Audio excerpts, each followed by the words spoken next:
ലേവ്യരുടെ പുസ്തകത്തിൽ നിന്നുള്ള വായന 6-ാം അധ്യായം. കർത്താവ് മോശെയോട് അരുളിച്ചെയ്തു, സൂക്ഷിക്കാൻ ഏൽപ്പിച്ചതോ ഈടുവച്ചതോ ആയ വസ്തു തിരിച്ചു കൊടുക്കാതെയും കവർച്ച ചെയ്തും അയൽക്കാരനെ വഞ്ചിക്കുക, പീഡിപ്പിക്കുക, കാണാതെ പോയത് കണ്ടുകിട്ടിയിട്ടും ആ കാര്യം നിഷേധിച്ച് കള്ളസത്യം ചെയ്യുക എന്നിങ്ങനെയുമുള്ള പാപങ്ങളിൽ ഏതെങ്കിലും ഒന്ന് പ്രവർത്തിച്ച് കർത്താവിനോട് അവിശ്വസ്തത കാണിക്കുന്നവൻ കുറ്റക്കാരനായിരിക്കും.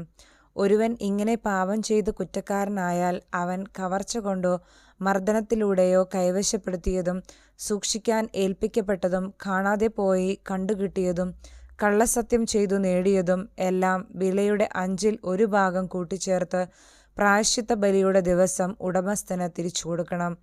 കൂടാതെ പ്രായശ്ചിത്ത ബലിക്കുള്ള ചെലവനുസരിച്ച് നീ നിശ്ചയിക്കുന്ന വില വരുന്ന ഊനമറ്റ ഒരു മുട്ടാടിനെ ആട്ടിൻപറ്റത്തിൽ നിന്ന് കർത്താവിന് പ്രായശ്ചിത്ത ബലിയായി പുരോഹിതന്റെ അടുക്കൽ കൊണ്ടുവരണം. പുരോഹിതൻ കർത്താവിന്റെ മുൻപിൽ അവനു വേണ്ടി പാപപരിഹാരം ചെയ്യണം. അപ്പോൾ അവൻ ചെയ്ത ഏതു കുറ്റത്തിലും നിന്ന് അവന് മോചനം ലഭിക്കും.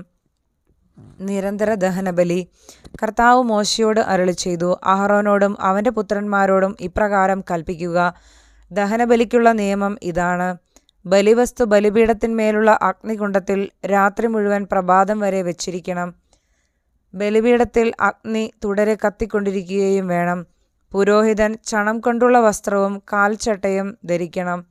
കാഴ്ചവസ്തു അഗ്നിയിൽ ദഹിപ്പിച്ചുണ്ടായ ചാരം ബലിപീഠത്തിൽ നിന്ന് ശേഖരിച്ച് അതിൻ്റെ ഒരു വശത്തിടണം.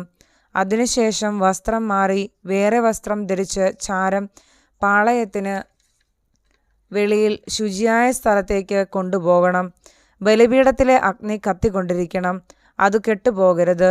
ദിവസവും രാവിലെ പുരോഹിതൻ അതിൽ വിറക് അടുക്കുകയും അതിന്മേൽ ദഹനബലി വസ്തു ക്രമത്തിൽ നിരത്തുകയും സമാധാന ബലിക്കായുള്ള മേധസ്സ് ദഹിപ്പിക്കുകയും വേണം.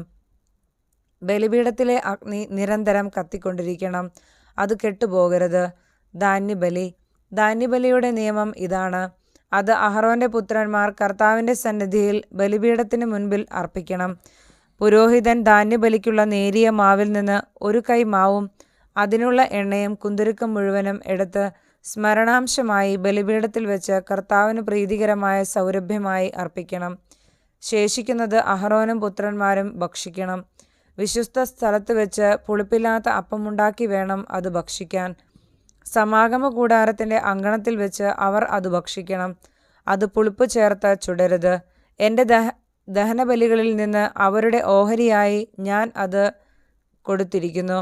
പാപപരിഹാര ബലി പോലെയും പ്രായശ്ചിത്ത ബലി പോലെയും അത് ഏറ്റവും വിശുദ്ധമാണ്. അഹറോന്റെ പുത്രന്മാർക്കെല്ലാവർക്കും കർത്താവിൻ്റെ ദഹനബലിയിൽ നിന്ന് ഭക്ഷിക്കാം. തലമുറ തോറും എന്നും നിലനിൽക്കേണ്ട നിയമമാണിത്. അവയെ സ്പർശിക്കുന്നവരെല്ലാം വിശുദ്ധരായിത്തീരും. കർത്താവ് മോശെയോട് അരുളിച്ചെയ്തു, അഹറോനും അവൻ്റെ പുത്രന്മാരും അഭിഷേക ദിവസം കർത്താവിന് സമർപ്പിക്കേണ്ട ബലി ഇതാണ്. 1 ഏഫായുടെ 10-1 നേരിയ മാവ് അനുദിന ധാന്യബലിയായി പകുതി രാവിലെയും പകുതി വൈകുന്നേരവും അർപ്പിക്കണം. അത് എണ്ണ ചേർത്ത് വറചട്ടിയിൽ ചുട്ടെടുക്കണം.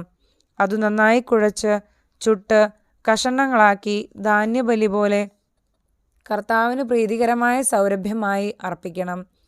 അഹറോന്റെ പുത്രന്മാരിൽ അവൻ്റെ പിന്തുടർച്ചാവകാശിയായി അഭിഷിക്തനായ പുരോഹിതൻ എന്നേക്കുമുള്ള നിയമപ്രകാരം അത് കർത്താവിന് സമർപ്പിക്കണം. അത് മുഴുവനും ദഹിപ്പിക്കണം. പുരോഹിതന്റെ ഓരോ ധാന്യബലിയും പൂർണ്ണമായി ദഹിപ്പിക്കണം. അത് ഭക്ഷിക്കാൻ പാടില്ല. പാപപരിഹാര ബലി. കർത്താവ് മോശെയോട് അരുളിച്ചെയ്തു, അഹറോനോടും പുത്രന്മാരോടും പറയുക, പാപപരിഹാര ബലിയുടെ നിയമം ഇതാണ്. പാപപരിഹാര ബലിക്കുള്ള മൃഗത്തെ കർത്താവിൻ്റെ സന്നിധിയിൽ ദഹനബലി മൃഗത്തെ കൊല്ലുന്ന സ്ഥലത്ത് വെച്ച് തന്നെ കൊല്ലണം. അത് അതിവിശുദ്ധമാണ്. പാപപരിഹാര ബലി അർപ്പിക്കുന്ന പുരോഹിതൻ അത് ഭക്ഷിക്കണം. സമാഗമ കൂടാരത്തിൻ്റെ അങ്കണത്തിൽ വിശുദ്ധ സ്ഥലത്ത് വെച്ച് വേണം ഭക്ഷിക്കുവാൻ. അതിൻ്റെ മാംസത്തിൽ തൊടുന്നവരെല്ലാം വിശുദ്ധരായിത്തീരും. അതിൻ്റെ രക്തം വസ്ത്രത്തിൽ തെറിച്ചു വീണാൽ ആ വസ്ത്രം വിശുദ്ധ സ്ഥലത്ത് വെച്ച് കഴുകണം. അത് പാകം ചെയ്ത മൺപാത്രം ഉടച്ചു കളയണം. ഓട്ടുപാത്രത്തിലാണ് പാകം ചെയ്തതെങ്കിൽ അത് നന്നായി തേച്ചു കഴുകണം. പുരോഹിത വംശത്തിൽപ്പെട്ട എല്ലാ പുരുഷന്മാർക്കും അത് ഭക്ഷിക്കാം. അത് അതിവിശുദ്ധമാണ്. എന്നാൽ വിശുദ്ധ സ്ഥലത്ത് വെച്ച് പാപപരിഹാര കർമ്മം നടത്താൻ ബലിമൃഗത്തിൻ്റെ രക്തം സമാഗമ കൂടാരത്തിലേക്ക് കൊണ്ടുവന്നിട്ടുണ്ടെങ്കിൽ ആ ബലിമൃഗത്തെ ഭക്ഷിക്കരുത്. അതിനെ അഗ്നിയിൽ ദഹിപ്പിക്കണം. നമ്മുടെ കർത്താവായ മിശിഹായ്ക്ക് സ്തുതി. ആമേൻ.